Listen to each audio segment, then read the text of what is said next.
মাহে রমজানের মাসআলা অনেক কিছু গুরুত্বপূর্ণ। আপনাকে সাহরির মাসআলা, ইফতারের মাসআলা, তাহাজ্জুদের মাসআলা রমজানের সাথে, এরপরে রোজা ভাঙ্গে কিভাবে, রোজা নষ্ট হয় কিভাবে, রোজা মাকরু হয় কিভাবে, এগুলো জানা। এরপরে দিয়ে রোজা আমার কাছে কি চায়, রোজাতে গুনাহ থেকে মুক্ত থাকা, রমজানের শেষ 10 দিনে এতেকাফ করা, রমজানের প্রথম 20 দিনের মধ্যে কি কি বন্দিগি করা, শবে কদরের ইবাদত কি, তারাবির নামাজ কিভাবে পড়ে, কখন পড়ে, কেমনে পড়লে উত্তম, কতটুকু পড়লে উত্তম, এই সব কিছু রমজান সম্পর্কিত গুরুত্বপূর্ণ মাসআলা মাসাইল জানা আপনাদের উপরে ফরজ। আপনাদের উপরে ফরজ। আপনারা খামখেয়ালি করতেছেন। রোজার কিতাবে আন্দাচ্ছা ভাত খাওন, সন্ধ্যা রাইতে ইফতার করুন, এই তো রোজা। এটারই শেষ রাত্রে দুগা ভাত খাও ভাঙ্গাস তেলাফিয়া দিয়া, আর সন্ধ্যা রাত্রে বুট মুড়ি খাও, এই এতটুকুই রোজা না।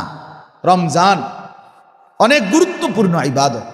আপনি কি মনে করেন 2টা মাস থাকতে আল্লাহ নবী সাল্লাল্লাহু আলাইহি সাল্লাম যে মাসটার জন্য টানা 2 মাস দোয়া করতেন, কাকুতি মিনতি করতেন, আল্লাহর রসুল সাল্লাল্লাহু আলাইহি ওয়াসাল্লাম, যার আমলের, যার নেকির কোনো ঘাটতি ছিল, কথা বলেন না কেন, যার কোনো 1 জাররা গুনাহ ছিল, তো তাহলে তিনি যদি, যিনি মাসুম, যিনি নিষ্পাপ নবী, যার একটি স্পট নাই, যার হাসরের ময়দানে কোনো গুনাহ নাই, আর এক গুনাহ থাকবে কোত্থেকে?